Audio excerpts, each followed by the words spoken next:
Hello മക്കളെ, എല്ലാവർക്കും സുഖാന്ന് വിശ്വസിക്കുന്നു. നമ്മുടെ CUETയുടെ റിസൾട്ട് വന്നായിരുന്നു അല്ലേ? ഈ റിസൾട്ട് വന്നു കഴിഞ്ഞിട്ട് നെക്സ്റ്റ് മെയിൻ ആയിട്ടുള്ള ഒരു ഘടകം എന്ന് പറയുമ്പോൾ നമ്മുടെ ICAR റാങ്ക് ലിസ്റ്റ് ആണ്. നമുക്ക് ICAR റാങ്ക് ലിസ്റ്റ് എന്തിനാണ് ആവശ്യം? നമുക്ക് നമ്മുടെ മാർക്ക് അനുസരിച്ച് അഥവാ നമ്മുടെ റാങ്ക് അനുസരിച്ചിട്ട് എവിടെ കിട്ടും, എവിടെ കിട്ടത്തില്ല എന്നറിയാനും, അതുപോലെ ഏത് കോഴ്സിനൊക്കെ നമുക്ക് ചാൻസ് ഉണ്ടെന്ന് അറിയാനും, അതനുസരിച്ചിട്ട് നമുക്ക് വേറെ ഏതെങ്കിലും കോഴ്സുകളിലോട്ട് പോകണോ അതോ ഇവിടുത്തെ ICAR മാത്രം നോക്കി നിന്നാൽ മതിയോ എന്നൊക്കെ കുട്ടികൾക്ക് എന്തെങ്കിലും ഡൗട്ടുകൾ ഉണ്ടല്ലേ? അപ്പോൾ ഈ സ്കോറും ഈ റാങ്ക് ലിസ്റ്റ് ഒക്കെ വെച്ചിട്ടായിരിക്കും നമുക്ക് എന്ത് ചെയ്യാൻ പറ്റുക, പ്രെഡിക്റ്റ് ചെയ്യാൻ വേണ്ടി പറ്റുക നമുക്ക് ഐസിആറിന് ചാൻസ് ഉണ്ടോ ഇല്ലയോ എന്നും ഏത് കോളേജിൽ കിട്ടാൻ ചാൻസ് ഉണ്ടെന്നൊക്കെ എല്ലാം നമുക്ക് പ്രെഡിക്റ്റ് ചെയ്യാൻ വേണ്ടി കഴിയാം. അപ്പം അതനുസരിച്ചിട്ട് നിങ്ങൾക്ക് അത് അറിയണമെങ്കിൽ ICAR റാങ്ക് ലിസ്റ്റ് പ്രൊവൈഡ് ചെയ്യണം. പക്ഷേ ഇതുവരെ എന്ത് ചെയ്തിട്ടില്ല, ICAR റാങ്ക് ലിസ്റ്റ് പ്രൊവൈഡ് ചെയ്തിട്ടില്ല. അതോടൊപ്പം ഒരു കാര്യം കൂടെ ഞാൻ പറയാം, ICAR ഒരു പ്രോസസ്സും എന്ത് ചെയ്തിട്ടില്ല, നിലവിൽ സ്റ്റാർട്ട് ചെയ്തിട്ടില്ല. അതിന്റെ പ്രോസസ്സുകളൊക്കെ എന്ത് ചെയ്യത്തുള്ളൂ, ഇനി സ്റ്റാർട്ട് ചെയ്യത്തേ ഉള്ളൂ. സ്റ്റാർട്ട് ചെയ്യുമ്പോൾ നമ്മൾ മാക്സിമം വീഡിയോ ചെയ്യാൻ വേണ്ടി ശ്രമിക്കാം. സ്റ്റാർട്ട് ചെയ്യുന്ന ദിവസം തന്നെ അല്ലെങ്കിൽ തൊട്ടടുത്ത ദിവസമായിട്ടൊക്കെ ഞാൻ എന്ത് ചെയ്യാം, അറിയിക്കാൻ വേണ്ടി ശ്രമിക്കാം. പിന്നെ നേടുന്ന സമയം നമുക്ക് വളരെ ടൈറ്റ് ആയിട്ടുള്ള ഒരു ഷെഡ്യൂൾ ആയതുകൊണ്ടാണ് ഞാൻ എന്ത് ചെയ്യുന്നത്, അങ്ങനെ പറഞ്ഞത്. മാക്സിമം ഞാൻ ട്രൈ ചെയ്യാം. ഓൾസോ പല കുട്ടികളും എൻ്റെ അടുത്ത് പേഴ്സണലായിട്ട് ഇങ്ങനെ ചോദിച്ച കാര്യങ്ങളാണ്. നമ്മുടെ പേഴ്സണലൈസ് കൗൺസിലിങ്ങിനെ കുറിച്ച് എന്താണെന്ന് ചോദിച്ചിട്ടുണ്ടായിരുന്നു.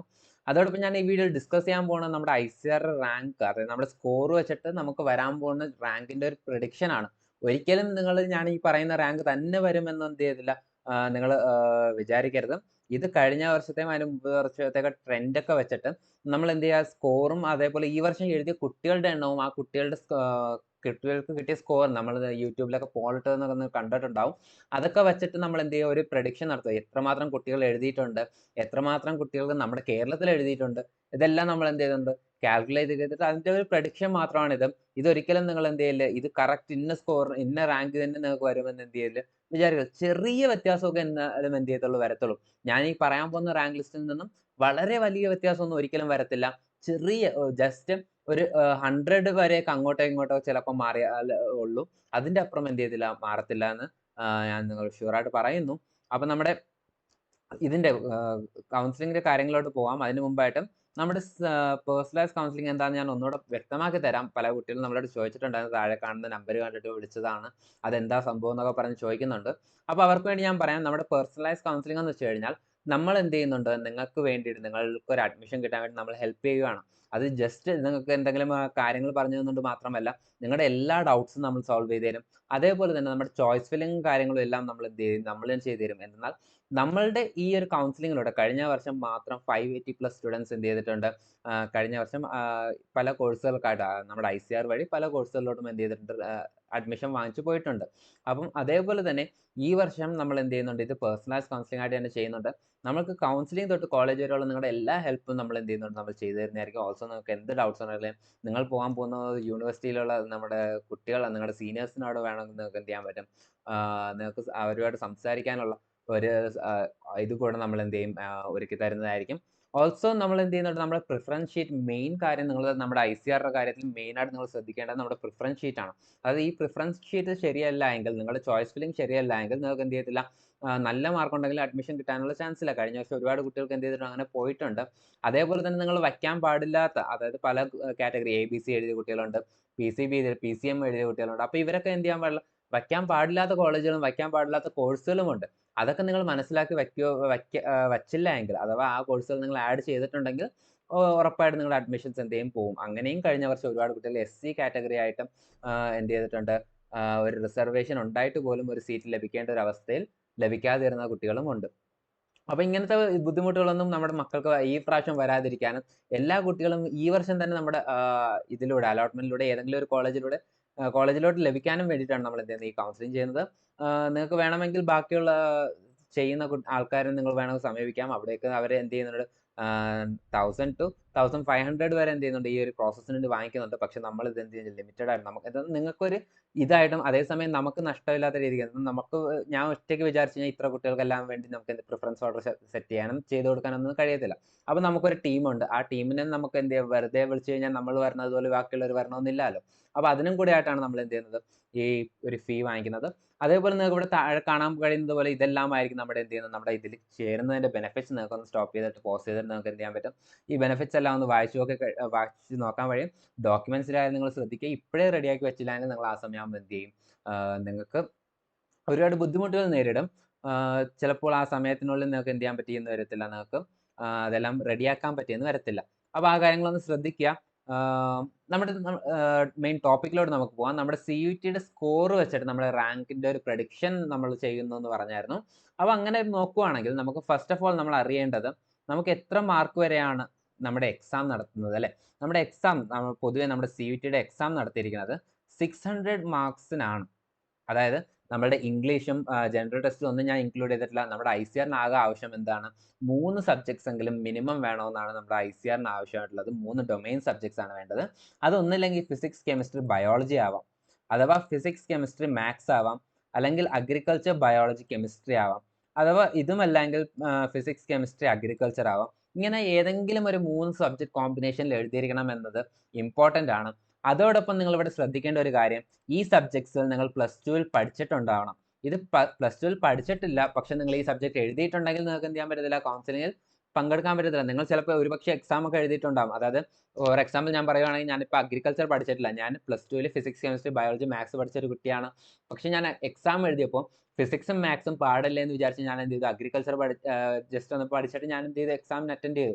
അങ്ങനെ അറ്റൻഡ് ചെയ്തപ്പോൾ എനിക്ക് നല്ല മാർക്കുണ്ട്. 450, 500 മാർക്കുണ്ടെങ്കിൽ പോലും നമ്മൾ +2ൽ ആ ഒരു സബ്ജക്ട് പഠിക്കാത്തത് കാരണം എനിക്ക് എന്ത് ചെയ്യാൻ പറ്റത്തില്ല? ആ ഒരു സബ്ജക്ട് നമുക്ക് എന്ത് ചെയ്യാൻ പറ്റില്ല? ഓപ്റ്റ് ചെയ്യാൻ വേണ്ടി പറ്റത്തില്ല. അങ്ങനെ ഈ ഒരു സബ്ജക്ട് ഓപ്റ്റ് ചെയ്തിട്ടാണല്ലോ നമുക്ക് ഈ റാങ്ക് ലിസ്റ്റ് ഒക്കെ വരുന്നത്. ആ സമയത്തൊന്നും ഇതിന്റെ ബുദ്ധിമുട്ടൊന്നും ആരും മനസ്സിലാക്കൂല. അതുവരെ നിങ്ങൾക്ക് എന്ത് ചെയ്താലും ഒരു പ്രശ്നവും ഉണ്ടാവത്തില്ല. അത് കഴിഞ്ഞ് നിങ്ങളുടെ കൗൺസിലിംഗ് പ്രോസസ് തുടങ്ങി നിങ്ങൾക്ക് ഒരു യൂണിവേഴ്സിറ്റി കിട്ടിക്കഴിഞ്ഞിട്ട് അവിടെ അവരെന്ത് ചെയ്യും? നിങ്ങളുടെ ഡോക്യുമെന്റ്സ് ഇങ്ങനെ വെരിഫൈ ചെയ്യുമ്പോഴാണ് ഈ ഒരു സത്യം അവർ മനസ്സിലാക്കുകയും നേരെ ഡോക്യുമെന്റ് എന്ത് ചെയ്യും? റിജക്റ്റ് ആക്കപ്പെടുകയും ചെയ്യുക. അപ്പോൾ ആ കാര്യം ശ്രദ്ധിക്കുക. നിങ്ങൾ +2ൽ പഠിച്ചിട്ടില്ലാത്ത സബ്ജക്റ്റുകൾ നിങ്ങൾ എഴുതിയിട്ടുണ്ടെങ്കിൽ നിങ്ങൾ എന്ത് ചെയ്യുക? അതൊന്നും നിങ്ങൾ എന്ത് ചെയ്യുക? വെക്കാതിരിക്കുക. മാക്സിമം നിങ്ങൾ +2 പഠിച്ച സബ്ജക്ട്സ് മാത്രം വെക്കുക. എങ്കിൽ മാത്രമേ നിങ്ങൾക്ക് എന്ത് ചെയ്യത്തുള്ളൂ? അഡ്മിഷൻ ലഭിക്കത്തുള്ളൂ എന്ന കാര്യം ഞാൻ ഒന്നുകൂടെ ഓർമ്മപ്പെടുത്തിക്കൊള്ളുന്നു. അപ്പോൾ നമ്മുടെ ഈ 600 മാർക്സിനാണ് നമ്മുടെ ഈ മിനിമം 600 മാർക്സിനാണ് നമ്മുടെ എക്സാം നടക്കുന്നത്. അങ്ങനെയാണെങ്കിൽ 600 മാർക്ക് വെച്ചിട്ടാണ് ഞാൻ എന്ത് ചെയ്യുന്നത്? കാൽക്കുലേറ്റ് ചെയ്ത് നിങ്ങളുടെ സ്കോറും നിങ്ങളുടെ റാങ്കും എന്ത് ചെയ്യാൻ പോകുന്നത്? പ്രെഡിക്റ്റ് ചെയ്യാൻ വേണ്ടി പോകുന്നത്. അപ്പോൾ നമുക്ക് നോക്കാം. നമ്മുടെ 600 മാർക്കിൽ മെയിൻ കാര്യം നമ്മൾ നോട്ടീസ് ചെയ്തത് നമ്മളുടെ പോളിലൂടെ നമ്മൾ പോൾ ചെയ്തായിരുന്നു എന്ന് പറഞ്ഞായിരുന്നു അല്ലേ? 200+ മാർക്കുള്ള കുട്ടികൾ ഇത്ര, 300+ മാർക്കുള്ള കുട്ടികൾ ഇത്ര.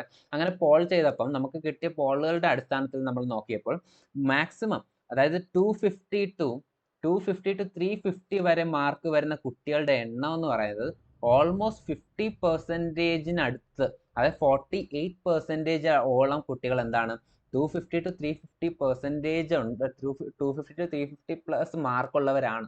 അതായത് 50% നമ്മൾ ടോട്ടൽ എഴുതിയ കുട്ടികളിൽ നിന്ന് 50%ഉം നമുക്ക് എന്ത് ചെയ്യുന്നുണ്ട്? നമുക്കൊരു കോമ്പറ്റീഷനേ അല്ല. ഓക്കെ, നമുക്ക് ബാക്കിയുള്ള അതിന് മുകളിലുള്ള കുട്ടികളുടെ കാര്യം ഞാൻ പറയുന്നത്. അതൊരു കോമ്പറ്റീഷനേ അല്ല. നിങ്ങൾക്ക് സീറ്റ് കിട്ടാനുള്ള ചാൻസ് കൂടുതലാണ്. അപ്പൊ അതെങ്ങനെയാണ് അവർക്ക് കിട്ടാനുള്ള റാങ്ക് സാധ്യതകൾ എങ്ങനെയാണെന്ന് നമുക്ക് എന്ത് ചെയ്യാം? ഡിസ്കസ് ചെയ്യാം.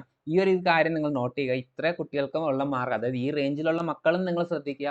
നിങ്ങളുടെ കൂടെ ഉള്ളവർക്ക് നിങ്ങളുടെ ഈ ഒരു റേഞ്ചിലാണ് നിങ്ങൾക്ക് വരുന്നതെങ്കിൽ നിങ്ങളുടെ കൂടെ കോമ്പീറ്റ് ചെയ്യുന്ന കുട്ടികളുടെ എണ്ണവും എന്താണ്? കൂടുതലാണ് എന്ന കാര്യം നിങ്ങൾ എന്ത് ചെയ്യുക? മനസ്സിലാക്കാം.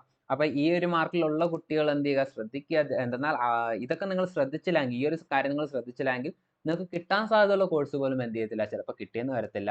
അപ്പൊ നമ്മുടെ സ്കോറിലോട്ട് പോകാൻ ഞാൻ ജനറൽ കാറ്റഗറിയുടെ മാത്രമായിരിക്കും ഞാൻ എന്ത് ചെയ്യുന്നത് ഇവിടെ പറയുക.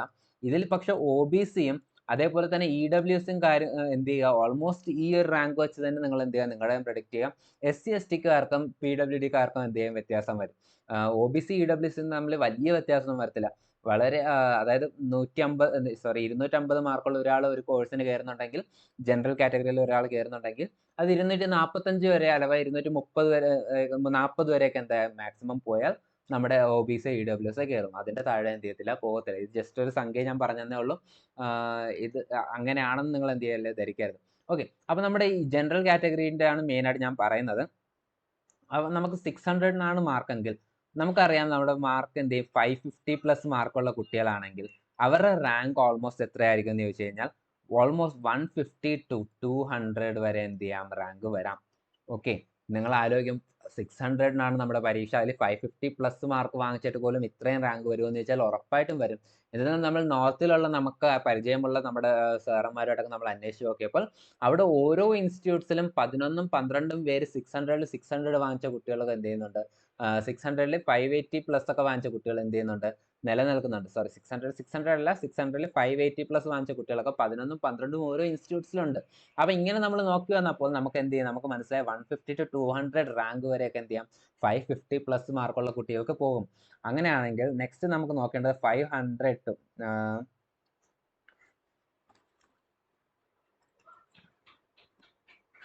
ഓക്കെ 500 to 550 വരെ മാർക്കുള്ള കുട്ടികളാണെങ്കിൽ അവർക്ക് എത്ര വരെ പോകുമെന്ന് ചോദിച്ചു കഴിഞ്ഞാൽ നമുക്ക് 300 to 450 വരെയാണ് നമ്മൾ എന്ത് ചെയ്യുന്നത്, ഈ കുട്ടികളുടെ റാങ്ക് പ്രതീക്ഷിക്കുന്നത്. ഓക്കെ, 500 to 550+ വരെയാണ് നിങ്ങളുടെ മാർക്കെങ്കിൽ 300 to 450 വരെയൊക്കെ എന്ത് ചെയ്യാൻ പറ്റും, നിങ്ങളുടെ റാങ്ക് പോകാനുള്ള ചാൻസ് ഉണ്ട്.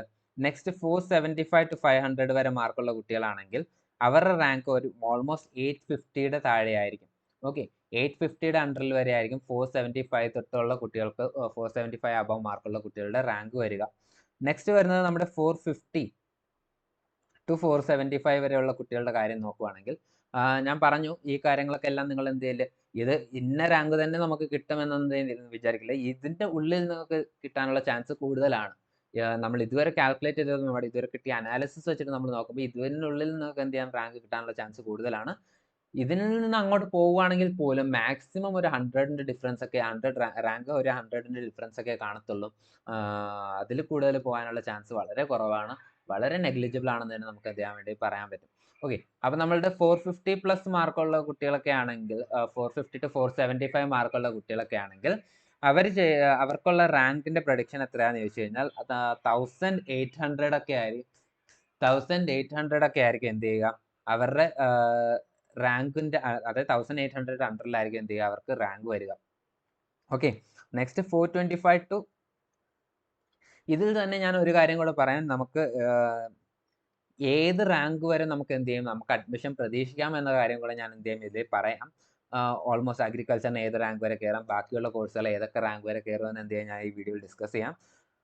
425 to 450 വരെയൊക്കെ ആണെങ്കിൽ നമുക്കൊരു 3100-നുള്ളിലായിരിക്കും എന്ത് ചെയ്യുക, നമ്മുടെ റാങ്ക് പോവുക. ഇത് 425 to 450+ മാർക്കിന്റെ കാര്യമാണ് ഞാൻ പറഞ്ഞത്. നെക്സ്റ്റ് വരുന്നത് നമ്മുടെ 400 to 425യുടെ കാര്യം പറയുവാണെങ്കിൽ ഓൾമോസ്റ്റ് 4000-നുള്ളിൽ എന്ത് ചെയ്യും, നിങ്ങളുടെ റാങ്ക് നിൽക്കുന്നതായിരിക്കും. ഓൾമോസ്റ്റ് 4000 വരെ നമുക്ക് എന്ത് ചെയ്യും, 400 to 425 വരെ കിട്ടും. ഇവർക്ക് എല്ലാവർക്കും എന്ത് ചെയ്യുന്നുണ്ട്, BSc അഗ്രികൾച്ചർ കിട്ടാനുള്ള ചാൻസ് ഉണ്ട്. ഇതിൽ തന്നെ IARI ഡൽഹിന്റെ കാര്യം ഞാൻ പറയാം. IARI ഡൽഹി ഒരുപാട് കുട്ടികൾ, അത്യാവശ്യം നല്ല 500 520 ഒക്കെ മാർക്കുള്ള കുട്ടികളൊക്കെ നമ്മളോട് ചോദിച്ചതാണ് IARI ഡൽഹി കിട്ടുമെന്ന്. അപ്പോൾ ഈ IARI ഡൽഹിയുടെ കാര്യം പറയുവാണെങ്കിൽ ഇതിൻ്റെ അകത്തുള്ള സീറ്റ്സിന്റെ എണ്ണം കുറവാണ്. ഓൾമോസ്റ്റ് 70ന്റെ താഴെ മാത്രമേ എന്ത് ചെയ്യുന്നുള്ളൂ, ഇവിടെ സീറ്റ്സ് ഉള്ളൂ. അപ്പോൾ ഈ 70 സീറ്റ്സിന് അടിയിലുള്ളത് കൊണ്ട് തന്നെ നമുക്ക് 70 റാങ്ക് വരെ ഇവിടെ കയറുമെന്നൊന്നും ഞാൻ പറയുന്നില്ല. എന്നാൽ പല കുട്ടികളും, ഇപ്പൊ കേരളത്തിലുള്ള ഒരു കുട്ടിയാണെങ്കിൽ പോലും അവർ മാക്സിമം എന്ത് ഇത്രയും ദൂരെ പോകാണ്ട, ഇവിടെ തന്നെ നിൽക്കാം, കേരളത്തിൽ തന്നെ പഠിക്കാം, ഇത്രയും മാർക്ക് വാങ്ങിച്ചിട്ട് പോലും കേരളത്തിൽ തന്നെ പഠിക്കാമെന്ന് ആലോചിക്കുന്ന ഒരുപാട് മക്കളുണ്ട്. അപ്പം അതുകൊണ്ട് തന്നെ സാധാരണ ഇവിടെ കയറുന്നത് ഓൾമോസ്റ്റ് ഒരു 100 വരെയൊക്കെ റാങ്ക് ഉള്ള കുട്ടികളൊക്കെ എന്ത് ചെയ്യാൻ പറ്റും, ഇവിടെ കയറാൻ കഴിയും. ചില സമയത്ത് 110 വരെയൊക്കെ എന്ത് ചെയ്തിട്ടുണ്ട്, ചില വർഷങ്ങളിൽ പോയിട്ടുണ്ട്. ഓക്കെ, അപ്പം ഈ കാര്യം ശ്രദ്ധിക്കുക. ഇത് IARI ഡൽഹിയുടെ കാര്യമാണ് പറയുന്നത്. ബാക്കി ഓൾമോസ്റ്റ് ഈ ഒരു റേഞ്ചുള്ള 500 അബവ് ഉള്ള റേഞ്ചുള്ള കുട്ടികൾക്ക് കയറാൻ കഴിയുന്ന മേജർ ഇത് ഏതൊക്കെയാണെന്ന് ചോദിച്ചു കഴിഞ്ഞാൽ, മേജർ ആയിട്ടുള്ള കോളേജ് യൂണിവേഴ്സിറ്റി ഏതൊക്കെയാണെന്ന് ചോദിച്ചാൽ പഞ്ചാബ് അഗ്രികൾച്ചർ യൂണിവേഴ്സിറ്റി ചാൻസ് ഉണ്ട്. അതേപോലെ തന്നെ നമ്മുടെ GB പന്ത് എന്ന് പറയുന്ന ഇങ്ങനത്തെ യൂണിവേഴ്സിറ്റി BHUവിലോട്ടൊക്കെ എന്ത് ചെയ്യുന്നുണ്ട്, ചാൻസ് കൂടുതലാണ്. ഓക്കെ, ഇതൊക്കെ ജസ്റ്റ് കുറച്ച് യൂണിവേഴ്സിറ്റീസ് ഞാൻ പറഞ്ഞതേ ഉള്ളൂ. ഓൾസോ നിങ്ങൾക്ക് തമിഴ്നാട് അഗ്രികൾച്ചർ യൂണിവേഴ്സിറ്റി ഒക്കെ ഓപ്റ്റ് ചെയ്യണമെങ്കിൽ ഇങ്ങനത്തെ മാർക്കുള്ളവർക്ക് മെയിൻ ക്യാമ്പസ് തന്നെ എന്തെങ്കിലും കിട്ടും. പക്ഷെ അപ്പോഴും പ്രശ്നം വരുന്നത് എന്താണെന്ന് വെച്ചാൽ, ഇങ്ങനത്തെ ഉള്ള കുട്ടികൾ ഇവിടെ കയറി കഴിയുമ്പോൾ ബാക്കി ഒരു റേഞ്ചുള്ള 450 400 ഒക്കെ റേഞ്ചുള്ള മക്കൾക്ക് ഇവിടെ കിട്ടാനുള്ള ചാൻസ് എന്ത് ചെയ്യും, കുറയുന്നതായിരിക്കും. ഓക്കെ, നെക്സ്റ്റ് 375 to 400 മാർക്കുള്ള കുട്ടികൾക്കാണെങ്കിൽ അവരുടെ റാങ്ക് എത്രയാണ് വരിക എന്ന് ചോദിച്ചു കഴിഞ്ഞാൽ 4900 ആണ് നമ്മൾ എക്സ്പെക്ട് ചെയ്യുന്നത്. അതിൻ്റെ അകത്തുള്ള കുട്ടികളുടെ എണ്ണം വെച്ചിട്ട് നമ്മൾ എക്സ്പെക്ട് ചെയ്യുന്നത് 4900 ആണ്. നെക്സ്റ്റ് 350 to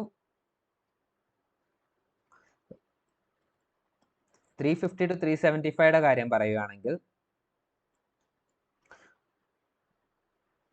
ഇവർക്ക് നമ്മൾ 5800 to 6000 വരെ എന്ത് ചെയ്യാൻ പറ്റും, ഇവിടെ റാങ്ക് പോകുന്നതായിട്ട് കാണാം. നമുക്ക് എന്തെന്നാൽ ഈ ഒരു റേഞ്ചിലോട്ട് കുട്ടികളുടെ എണ്ണം എന്ത് ചെയ്യുക, കൂടിക്കൂടി വരുവാണ്. അതായത് ഇതിൻ്റെ അകത്തുള്ള എണ്ണം എന്ത് ചെയ്യുന്നുണ്ട്, കൂടിക്കൂടി വരുവാണ്.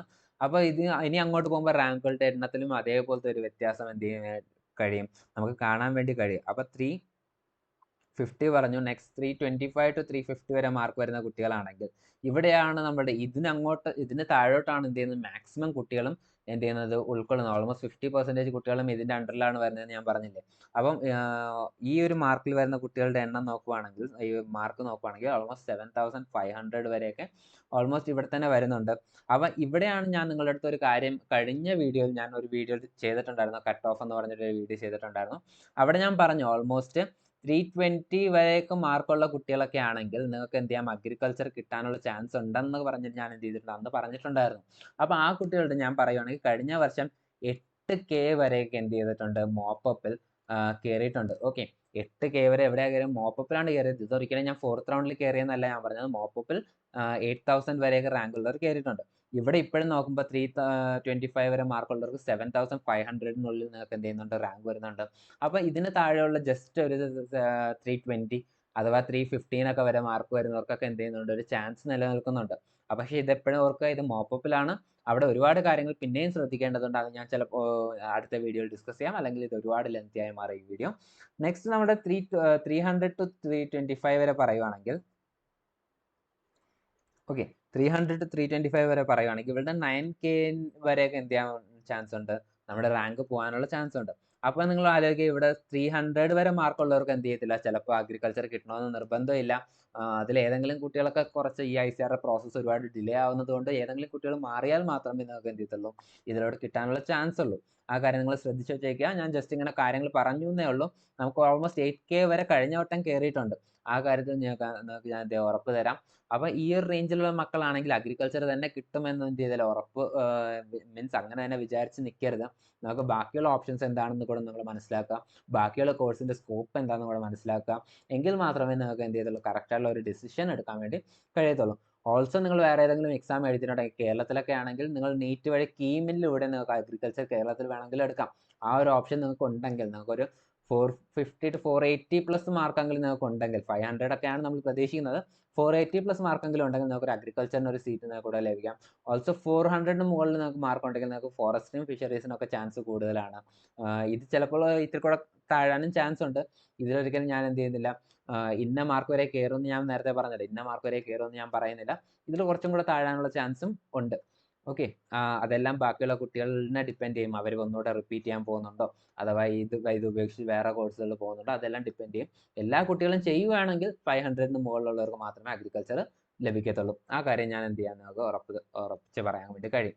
നെക്സ്റ്റ് നമുക്ക് നോക്കേണ്ടത് 275 to 300 വരെ മാർക്ക് വരുന്ന കുട്ടികളുടെ ഇതാണ്. 275, ഓക്കെ, നമുക്ക് 250 to 300 നോക്കാം. ഇതിൻ്റെ അണ്ടറിലോട്ട് വലിയ നിങ്ങൾക്ക് എന്ത് ചെയ്യത്തില്ല, അഗ്രികൾച്ചർ കിട്ടാനുള്ള ചാൻസ് കുറവായതുകൊണ്ടും ബാക്കിയുള്ള കോഴ്സുകളിലോട്ടുള്ള ചാൻസ് കൂടുതലായതുകൊണ്ടും ഇവിടെയുള്ള കുട്ടികളും നിങ്ങൾ ശ്രദ്ധിക്കാൻ, നിങ്ങൾക്ക് ഹോർട്ടിയിലോട്ടുള്ള ചാൻസ് കൂടുതലാണ്. അതേപോലെ തന്നെ BSc ബയോടെക്നോളജി നിങ്ങൾക്ക് എന്ത് ചെയ്യാൻ പറ്റും, കൊടുക്കാൻ വേണ്ടി കഴിയും. ഓക്കെ, ഈ ഹോർട്ടിനെക്കാട്ടും കൂടുതൽ കുട്ടികൾ പ്രിഫർ ചെയ്യുന്നത് BSc ബയോടെക്നോളജി തന്നെയാണ്. പക്ഷേ ഹോർട്ടിയുടെ അത്ര സീറ്റ് നമുക്ക് BSc ബയോടെക്നോളജിക്ക് ഇല്ല എന്ന കാര്യം കൂടെ നിങ്ങൾ ശ്രദ്ധിക്കുക. അപ്പോൾ അതും കൂടെ കൊടുത്തേക്കുക, നിങ്ങൾക്ക് താല്പര്യമുണ്ടെങ്കിൽ അതും കൂടെ കൊടുത്തേക്കുക, ഹോർട്ടിയും കൂടെ കൊടുത്തേക്കുക. ഇത് രണ്ടിനാണ് ചാൻസ് കൂടുതൽ. അഗ്രികൾച്ചർ വേഴ്സസ് ഹോർട്ടിക്കൾച്ചർ എന്ന് പറഞ്ഞൊരു വീഡിയോയും കൂടെ നമുക്ക് എന്ത് ചെയ്യാൻ വേണ്ടി നമുക്ക് ചെയ്യാം. കുട്ടികൾ കുറേ പേര് ചോദിച്ചിട്ടുണ്ടായിരുന്നു, അത് നമുക്ക് എന്ത് ചെയ്യാം. ഓക്കെ, അപ്പോൾ 250 to 300 റേഞ്ചിൽ വരുന്ന കുട്ടികളുടെ റാങ്ക് എന്ന് പറയുമ്പോൾ ഓൾമോസ്റ്റ് 12.5K വരെയൊക്കെ എന്ത് ചെയ്യാറുണ്ട്, പോകാറുണ്ട്. ഓക്കെ, ഈ 12.5K എന്ന് പറയുമ്പോൾ അതത്ര മോശമായിട്ടുള്ള റാങ്ക് ഒന്നുമല്ല. ഈ 12K ഒക്കെ ഉണ്ടെങ്കിൽ നിങ്ങൾക്ക് ഉറപ്പായിട്ടും 250+ മാർക്കൊക്കെ ഉള്ള കുട്ടികൾ ശ്രദ്ധിക്കുക. 12K ഒക്കെ നിങ്ങൾക്ക് വരുവാണെങ്കിൽ നിങ്ങൾക്ക് എന്തിനുള്ള ചാൻസ് ഉണ്ട്, ഫിഷറീസിനും ഫോറസ്റ്റിക്കും ലഭിക്കാനുള്ള ചാൻസ് ഉണ്ട്. നെക്സ്റ്റ്, ഓക്കെ, ഫിഷറീസിനും ഫോറസ്റ്റിക്കും ലഭിക്കാനുള്ള ചാൻസ് ഉണ്ട്. നെക്സ്റ്റ് നമ്മൾ പറയുന്നത് നമ്മുടെ 200 to 250 വരെ മാർക്കുള്ള കുട്ടികളാണെങ്കിൽ ഇവിടെ 17 to 18K വരെയൊക്കെ എന്ത് ചെയ്യാം, നിങ്ങളുടെ റാങ്ക് പോവാം. ഓക്കെ, അപ്പോൾ ഈ കുട്ടികളാണ് നിങ്ങൾ എന്ത് ചെയ്യേണ്ടത്, ശ്രദ്ധിക്കേണ്ടത്. ഈ മക്കളൊക്കെ ആണെങ്കിൽ നിങ്ങൾ എന്ത് ചെയ്യുക, വേറെ ഓപ്ഷൻസ് ഉണ്ടെങ്കിൽ നിങ്ങൾ എന്ത് ചെയ്യുക, അത് നോക്കി തുടങ്ങുക. എന്തെന്നാൽ ഇതിലോട്ട് ഈ ഒരു മാർക്ക് വെച്ചിട്ട് നിങ്ങൾക്ക് കിട്ടുമെന്ന് പറഞ്ഞ് ജനറൽ കാറ്റഗറിയിലുള്ള മക്കളാണെങ്കിൽ നിങ്ങൾ എന്ത് ചെയ്യാൻ പാടില്ല, നിൽക്കാൻ പാടില്ല. ഓക്കെ, ഇതിന് വേറെ ഓപ്ഷൻസ് എന്തെങ്കിലും ഉണ്ടെങ്കിൽ നിങ്ങൾ ഉടനെ ആ ഓപ്ഷൻസ് ഒക്കെ നോക്കി തുടങ്ങുക. റിപ്പീറ്റ് ചെയ്യാൻ ആഗ്രഹമുള്ളത് റിപ്പീറ്റ് ചെയ്ത് തുടങ്ങുക. അതായത് ഇതുവരെ വെയിറ്റ് ചെയ്ത് കഴിഞ്ഞാൽ ICAR കൗൺസിലിംഗ് കഴിയുമ്പോഴേക്കും ഓൾമോസ്റ്റ് ഡിസംബർ ആകും. അപ്പോൾ ഡിസംബറിനുള്ളിൽ നിങ്ങളുടെ കൗൺസിലിംഗ് കഴിഞ്ഞിട്ട് പിന്നെ സീറ്റ് കിട്ടിയില്ല എന്ന് പറഞ്ഞ് വീണ്ടും റിപ്പീറ്റ് ചെയ്യാൻ പോയി കഴിഞ്ഞാലും നിങ്ങൾക്ക് എന്ത് ചെയ്യത്തില്ല, നിങ്ങൾക്ക് നിങ്ങളുടെ പോർഷൻസ് പഠിച്ചു കഴിഞ്ഞെന്ന് വരത്തില്ല. നെക്സ്റ്റ് അടുത്ത കാര്യങ്ങൾ എന്താണെന്ന് വെച്ചാൽ അത് നിങ്ങൾക്ക് എന്ത് ചെയ്യാം ബുദ്ധിമുട്ടായി വരാൻ തുടങ്ങും. നെക്സ്റ്റ് പരീക്ഷയിൽ നിങ്ങൾക്ക് എന്ത് ചെയ്യാം ബുദ്ധിമുട്ടാവും. വീണ്ടും ഇതേ ഒരു പാറ്റേണിൽ ഫോളോ ചെയ്യും. നിങ്ങളുടെ ഇയേഴ്സ് വെറുതെ ഇങ്ങനെ വേസ്റ്റ് ചെയ്തുകൊണ്ടിരിക്കുക. അപ്പം നിങ്ങൾ എന്ത് ചെയ്യുക, നെക്സ്റ്റ് സ്റ്റെപ്പിലോട്ട് നിങ്ങൾ എന്ത് ചെയ്യുക മൂവ് ചെയ്യുക. അതോടൊപ്പം നമുക്ക് വേണമെങ്കിൽ കൗൺസിലിംഗ് കൊടുക്കാം. ഓക്കെ, അത് സൈഡായിട്ട് നിങ്ങളുടെ പാരൻസ് വഴിയോ അല്ലെങ്കിൽ നിങ്ങൾക്ക് വേറെ എന്തെങ്കിലും ഓപ്ഷൻ ഉണ്ടെങ്കിൽ അത് വഴിയോ നിങ്ങൾ ചെയ്തോളൂ. നിങ്ങൾ എന്ത് ചെയ്യുക, പക്ഷേ നിങ്ങൾക്ക് റിപ്പീറ്റ് ചെയ്യാൻ ആഗ്രഹിക്കുന്ന കുട്ടികളാണ് റിപ്പീറ്റ് ചെയ്യുക. വേറെ ഏതെങ്കിലും കോഴ്സ് ആഗ്രഹിക്കുന്ന കുട്ടികളാണെങ്കിൽ അത് ചെയ്യുക.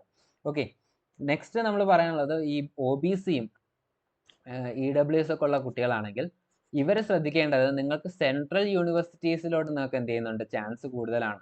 ഓക്കെ, അവിടെ നിങ്ങൾക്ക് റിസർവേഷൻ കൂടുതൽ കിട്ടുന്നുണ്ട്. അപ്പോൾ സെൻട്രൽ യൂണിവേഴ്സിറ്റീസ് നിങ്ങൾക്ക് വെച്ച് കഴിഞ്ഞാൽ like Pusa, also like Jhansi, അതായത് റാണി ലക്ഷ്മിബായ് ഝാൻസി, ആൻഡ് ഓൾസോ നിങ്ങൾക്ക് നമ്മുടെ ഇംഫാൽ, ഇങ്ങനത്തെ സെൻട്രൽ യൂണിവേഴ്സിറ്റീസിലോട്ടൊക്കെ നിങ്ങൾക്ക് എന്ത് ചെയ്യുന്നുണ്ട് ലഭിക്കാനുള്ള ചാൻസ് കൂടുതലാണ്. അപ്പോൾ ഈ കോളേജസ് ഒക്കെ നിങ്ങൾ എന്ത് ചെയ്യുക, വെക്കാൻ വേണ്ടി ശ്രമിക്കുക. കൗൺസിലിംഗിൽ ജോയിൻ ചെയ്യുന്ന മക്കളാണെങ്കിൽ നമ്മൾ തന്നെ ഇതെല്ലാം ചെയ്തു തരാം. അപ്പം നിങ്ങൾക്ക് ഇത് ആലോചിച്ചൊന്നും വിഷമിക്കേണ്ട ആവശ്യം വരത്തില്ല. നെക്സ്റ്റ് പറയുന്നത് SC/ST കാറ്റഗറി ആണെങ്കിൽ, SC/ST കാറ്റഗറി ആണെങ്കിൽ നമ്മൾ നേരത്തെ പറഞ്ഞതുപോലെ തന്നെ 18,000 വരെയൊക്കെ എന്ത് ചെയ്തിട്ടുണ്ട്, നമുക്ക് ഹോർട്ടിക്കൾച്ചറിനും മറ്റും കയറിയിട്ടുണ്ട്. ഓക്കെ, ഓൾമോസ്റ്റ് 15K ഒക്കെ വന്നു കഴിഞ്ഞാലും നമുക്ക് എന്ത് ചെയ്യുന്നുണ്ട്, ഹോർട്ടിക്കൾച്ചറും ഫിഷറീസും ഫോറസ്ട്രി ഒക്കെ ഓൾമോസ്റ്റ് ഈ ഒരു റേഞ്ചിലൊക്കെ എന്ത് ചെയ്യുന്നുണ്ട് വരുന്നുണ്ട്. ഓക്കെ, SC/ST കാറ്റഗറിക്ക്, STക്ക് കുറച്ചും കൂടെ കുറവായിരിക്കും. PWD കാറ്റഗറി ആണെങ്കിൽ അവർക്ക് ഓൾമോസ്റ്റ് ഈ ഒരു റേഞ്ചിലൊക്കെ എന്ത് ചെയ്യുന്നുണ്ട് ചാൻസ് ഉണ്ട്. ഓക്കെ, 15K ഒക്കെ വരുന്ന കുട്ടികൾക്കൊക്കെ ഓൾമോസ്റ്റ് അഗ്രികൾച്ചർ കയറിയിട്ടുണ്ട്. ഓക്കെ, അപ്പം ഈ മക്കളൊക്കെ ശ്രദ്ധിക്കുക. നിങ്ങൾക്ക് ഈ ഒരു റാങ്ക് ആണെങ്കിൽ നിങ്ങൾ കൊടുക്കുക, ഉറപ്പായിട്ട് നിങ്ങൾ കൊടുക്കുക. ഓൾസോ PCM വഴി എഴുതിയ കുട്ടികളൊക്കെ ആണെങ്കിൽ ഇവരും ശ്രദ്ധിക്കുക. എന്നാൽ PCMലോട്ട് നിങ്ങൾ PCM വഴി BTech കോഴ്സുകളിലോട്ടൊക്കെ ആയിരിക്കും നിങ്ങൾക്ക് അഡ്മിഷൻ കൂടുതലും കിട്ടുക. അപ്പോൾ PCM അക്സെപ്റ്റ് ചെയ്യുന്ന അഗ്രികൾച്ചർ കോളേജും ഉണ്ട്. അപ്പോൾ അഗ്രികൾച്ചർ നിങ്ങൾക്ക് കൊടുക്കാം, നല്ല മാർക്ക് ഉണ്ടെങ്കിൽ അഗ്രികൾച്ചർ കൊടുക്കാം. അതല്ലെങ്കിൽ നിങ്ങൾക്ക് ഏറ്റവും കൂടുതൽ ചാൻസ് ഉള്ളത് നമ്മുടെ BTech കോഴ്സുകൾക്കാണ്. BTech കോഴ്സുകളിലോട്ട് PCM എഴുതിയ കുട്ടികളുടെ എണ്ണം കുറവാണ്. മാക്സിമം കുട്ടികൾ മാത്സ് ഒഴിവാക്കിയിട്ട് ബാക്കിയുള്ള സബ്ജക്ട്സ് ആയിരിക്കും എഴുതുക. അതുകൊണ്ട് PCM എഴുതിയ കുട്ടികളാണെങ്കിൽ നിങ്ങൾക്ക് കിട്ടാനുള്ള ചാൻസ് കൂടുതലാണ്. ഏതെങ്കിലും ഒരു BTech കോഴ്സിലൂടെ നിങ്ങൾക്ക് എന്ത് ചെയ്യാൻ പറ്റും, കയറാൻ വേണ്ടി കഴിയും. അപ്പോൾ ഇതൊക്കെയാണ് നമ്മളുടെ വീഡിയോയിൽ ഡിസ്കസ് ചെയ്യാൻ ഉദ്ദേശിച്ചിരുന്നത്. അപ്പോൾ നിങ്ങൾക്ക് ഈ വീഡിയോ ഹെൽപ്ഫുൾ ആയെന്ന് വിശ്വസിക്കുന്നു. ഹെൽപ്ഫുൾ ആയെങ്കിൽ നിങ്ങൾ എന്ത് ചെയ്യുക, ഉറപ്പായിട്ട് ഒരു ലൈക്ക് ചെയ്യുക. ഓൾസോ നിങ്ങൾക്ക് ഈ ചാനലിനെ കൊണ്ട് എന്തെങ്കിലും യൂസ്ഫുൾ ആയിട്ട് നിങ്ങൾക്ക് തോന്നുന്നുണ്ടെങ്കിൽ സബ്സ്ക്രൈബ് ചെയ്യുക. പുതിയ വീഡിയോസിന് വേണ്ടി നിങ്ങൾ എന്ത് ചെയ്യുക, വെയിറ്റ് ചെയ്യുക. അടുത്ത വീഡിയോ ആയിട്ട് വീണ്ടും കാണുന്നത് വരെ ബൈ ബൈ.